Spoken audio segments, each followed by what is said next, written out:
सरफरोशी की तमन्ना अब हमारे दिल में है, देखना है ज़ोर कितना बाजुए कातिल में है। ये पूरी लाइन है, लेकिन अब फटाफट से नारे का आप बताइए किन्होंने ये देने का काम किया है।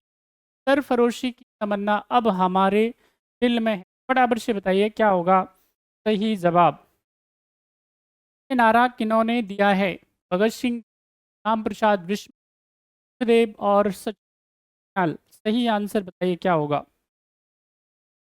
Who coined the above slogan? The desire of the सरफरोशी is now in our hearts. क्या है सही? सभी आंसर। चलिए, जिन्होंने भी आंसर दिया है अच्छा है, बढ़िया है। यहाँ पे सरफरोशी की तमन्ना अब हमारे दिल में है। देखिए, सारे बच्चों को अब ये नारे आपको मुंह ज़बानी याद हो जाने चाहिए, और पर्पज़ क्या है ये भी ज़रूर पता हो जाना चाहिए आपको, है ना? इसमें क्या है, बिल्कुल कोई कमी। सरफरोशी की तमन्ना का मतलब क्या होता है? देश के लिए अपना सब कुछ सर्वस्व न्यौछावर कर देना।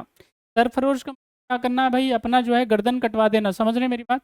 तो हमारे मन में क्या है, देश के लिए अब बिल्कुल जो है मर मिटने की क्या है हमारे मन में तमन्ना है, और हम उसी के लिए डेडिकेटेड हैं। समझ में आ रही है? हमको क्या करना है, देश के लिए कुछ ना कुछ तो करना ही है। कितने सारे लोग हैं जो भारत के खिलाफ काम कर रहे हैं, बात समझ में आ रही है?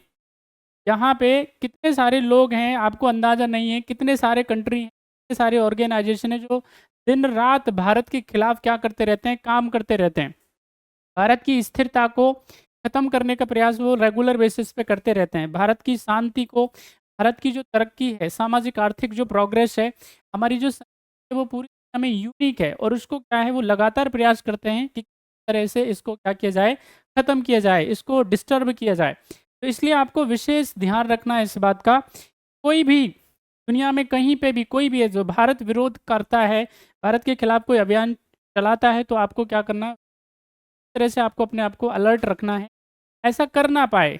आपका हमारा किसी भी प्रकार का जो लालच है, वो उसके बीच में नहीं आना चाहिए। इतने सारे लोग हैं जो क्या है लालच में आ जाते हैं, तो ये सब भाई आपको ध्यान रखना है विशेष तौर पे, है ना? सदियों रहा है दुश्मन, याद रखना है आपको, सदियों रहा है दुश्मन जहाँ हमारा, तो इसका सीधा मतलब यही है, लगातार पूरी दुनिया में हमारे बहुत सारे दुश्मन। तो हमको क्या करना है, जब मौका पड़े तो एकदम तैयार रहना है। राम प्रसाद विश्व क्या है, ये लिखा है, बात समझ में, इसका इस्तेमाल किया है, लिखने का काम इन्होंने और कई सारे लोगों ने किया था। नेक्स्ट क्वेश्चन आप किसके, फटाफट से बताइए सही जवाब क्या होगा। सही जवाब बताइए क्या होगा। तुम मुझे खून दो मैं तुम्हें आज़ादी दूंगा, ये प्रसिद्ध नारा किन का है, फटाफट से बताइए। किन वीर सेनानियों का ये नारा है, किन्होंने ये प्रसिद्ध वाक्य कहा है, फटाफट से बताइए। तुम मुझे खून दो मैं तुम्हें आज़ादी दूंगा, बताएं फटाफट से।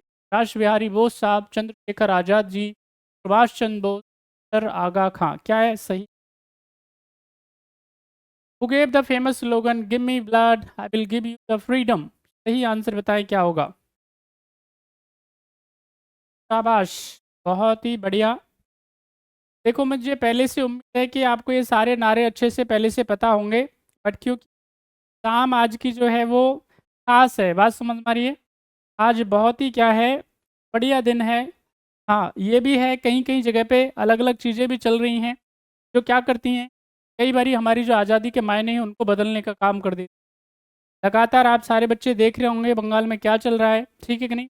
वहाँ पे हमारी एक देश की बेटी के साथ में क्या बीभत्स जो है बर्बरता जो बरती गई है, बात समझ में, से भी पूरी तरह से देश में क्या है, बहुत सारे लोग जो है खुल कर के सेलिब्रेट नहीं कर पा रहे हैं, और करना भी नहीं चाहिए। कैसे, किस प्रकार की आज़ादी है, हम अपने आप को कैसे आज़ाद जो है कह सकते हैं, महसूस कर सकते हैं, जब इस तरह की चीज़ हमारी सोसाइटी में, हमारे देश में अब रही हैं, जहाँ पे हमारी बहन बेटियाँ सुरक्षित। अब ऐसी स्थिति में वहाँ पे क्या करना, कहना कि हम आज़ाद हो गए हैं, तो कहाँ आज़ाद हुए हैं? अभी भी मानसिकता तो खराबी है, अभी भी मानसिकता तो विकृत ही है। जब हम अपनी बहन बेटियों को सुरक्षित नहीं रख सकते हैं, उनको प्रोटेक्शन नहीं दे सकते हैं, हम उनकी सुरक्षा मुहैया नहीं करा सकते, तो फिर आज़ादी के जो मीनिंग होते हैं, मायने होते हैं, वो कोई मतलब उनका रह नहीं जाता है। तो होना ये चाहिए कि उनको क्या है, पहले तो आज़ादी का मतलब तभी होता है कि दरिंदे उनको क्या है पकड़ करके जितनी जल्दी हो सकता है, दिन में, 2 दिन में, 4 दिन में, और उनको क्या किया जाए, कठोरतम सज़ा, जिस बर्बरता के साथ में उन्होंने ये जो घिनौना काम किया था, उसी बर्बरता के साथ में उनको क्या किया जाना चाहिए, मृत्यु दंड उनको मिलना चाहिए। तब जा कर के उस बेटी की आत्मा को शांति मिलेगी और समाज में कोई स्ट्रॉन्ग मैसेज जा सकता है। एक जो है सख्त संदेश जा सकता है उन अपराधियों के लिए, उन दरिंदों के लिए जो ये घटनाएँ करते हैं और इस तरह की घटनाओं में इन्वॉल्व होते हैं। ये जितने भी और लोग उनमें शामिल होते हैं, उनको भी क्या किया जाना चाहिए, बख्शा नहीं जाना चाहिए। तब तो जाकर के इस आज़ादी का, इस 15 अगस्त का कोई मतलब होता है, अन्यथा तो नहीं होता है। तो फिलहाल भैया यहाँ पे अ, बोला नहीं जाएगा, बहुत मुश्किल है बोलना। क्या मैं मतलब सुबह से शाम तक जब दिमाग में यही सारी चीज़ें चलती हैं कि कैसे ये सब चीज़ें, कितनी मेहनत कोई बच्चा करता है, इतना आसान नहीं होता है तैयारी के लिए। तैयारी कोई बच्चा 10वीं क्लास से ही, कोई बच्चा 11वीं क्लास से, कोई बच्चा 12वीं क्लास से करना स्टार्ट कर देता है और उसके बाद में फिर क्या है, 5 साढ़े 5 साल, 6 साल कम से कम जो है ऐसे ही मारा-मारी होती है। सीटों की ऐसे ही मारा-मारी है, 1 लाख के आस-पास सीट हैं, उसमें सरकारी में तो ये मान के चलिए 40-50 हज़ार ही हैं और उसमें क्या है 7-7, 8-8 साल में लगभग-लगभग आप देख लो कि नंबर आता है। कितने सारे बच्चे ड्रॉप करते हैं गवर्नमेंट कॉलेज मिलने के। उसके बाद में कहीं जाकर के क्या है एमबीबीएस होता है, फिर उसके बाद में वो पीजी के लिए, फिर उसका कहीं सिलेक्शन होता है और फिर जब वो उसकी बारी आती है कि वो सोसाइटी के लिए थोड़ा काम करे, अपने घरवालों को थोड़ा सुख दे, उसके जीवन में भी थोड़ी बहुत कोई शांति आए, कोई सुख आए और उसके बाद में कुछ जो है समाज के दुश्मन, समाज के दरिंदे जाकर के इस तरह की घिनौनी घटनाओं को जब अंजाम देते हैं, तो मन स्थिर हो जाता है, दिमाग काम नहीं करता है, जो है सोच जो है बिल्कुल बंद हो जाती है, कुंठित हो जाती है। तो शब्द अभी है नहीं हमारे पास में, लेकिन आपकी ड्यूटी है, आप प्रशासनिक अधिकारी बनने जा रहे हैं। आपको विशेष ध्यान रखना है कि चाहे जो हो जाए, देखिए जाना तो सबको ही होता है, बात समझ में आ रही है? लेकिन आग आप अगर कहीं पे हैं और आपके अगर आस-पास इस तरह की घटनाएँ होती हैं, तो चाहे जो हो जाए, मतलब बचना नहीं चाहिए। ये तो आप विशेष तौर पे ध्यान रखें, चाहे कुछ भी हो जाए। तो यही मेरा आपको क्या है कहना है आज 15 अगस्त पे। बाकी और मेरी आपसे बहुत ज़्यादा कोई उम्मीदें हैं नहीं। लेकिन हाँ, आप जहाँ पे हैं, फिर आपके यहाँ पे एक तो आपको सबको इज़्ज़त से बात करनी चाहिए महिलाओं के साथ में, ठीक से बर्ताव करना चाहिए। जो भी हैं आप, है ना, एक्स वाई जेड, आपको ठीक से बर्ताव करना चाहिए। आप घर में हैं, तो भी आपको बहुत ठीक से बात करनी है। चाहे आपकी बहन हो, चाहे आपकी बीवी हो, चाहे आपकी माँ हो, बहुत इज़्ज़त के साथ में, बहुत रिस्पेक्ट के साथ में आपको बात करनी चाहिए। तब जाकर के कभी ठीक-ठाक माहौल बन सकता है और इस तरह की घटनाओं को हम रोक पाएँगे, पे नियंत्रण स्थापित कर पाएँगे। चलिए हम आगे बढ़ते हैं भई, तो यहाँ पे तुम मुझे खून दो, मैं तुम्हें आज़ादी दूँगा। तो अभी आज़ादी हमको क्या चाहिए? आज़ादी हमको चाहिए इस तरह की घटनाओं से सबसे पहले। विकृत मानसिकता से भी हमको आज़ादी चाहिए। तमाम तरह की ये जो घिनौनी घटनाएँ रोज़ हमारी जो बहन-बेटियों के साथ में होती हैं, डेली होती हैं, उसके बावजूद भी जितनी भी संस्थाएँ हैं, गवर्नमेंट्स हैं, लेजिस्लेटर्स हैं, वो जागने का काम नहीं कर रहे हैं।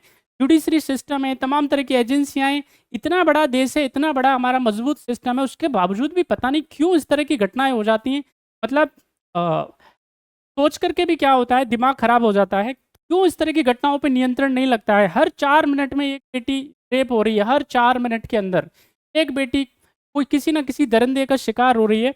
अब ऐसी स्थिति में उसको क्यों नहीं पकड़ा जा रहा है? क्यों नहीं रोका जा रहा है? क्यों उसको मृत्युदंड तुरंत की तुरंत नहीं दिया जा रहा है? क्यों उसकी प्रॉपर्टी को जो है डिमोलिश नहीं किया जा रहा है? क्यों उसकी सारी की सारी संपत्ति और उसके घरवालों को क्यों नहीं पकड़ा जा रहा है कि भाई तुमने ऐसी संतान पैदा ही क्यों करी? ये जब तक यहाँ पे कठोरतम सज़ा नहीं होगी, एट ए टाइम उनको पनिशमेंट देगा, तब तक इस तरह की घटनाओं पे नियंत्रण पाना बहुत मुश्किल हो जाएगा। तो फिलहाल आज़ादी का मतलब मेरे हिसाब से तो यही है, आप भी इसके लिए प्रयास कर सकते हैं। फिलहाल यहाँ पे मैं बता दूँ आपको, तुम मुझे खून दो, मैं तुम्हें आज़ादी दूँगा। सुभाष चंद्र बोस जी का क्या है नारा है, 1944 में ये यहाँ पे आईएनए के लिए अगर मैं बात करता हूँ, ठीक है कि नहीं? अपनी आर्मी को और मोटिवेट करने के लिए, मजबूत करने के लिए उन्होंने क्या किया था, ये नारा देने का काम किया था।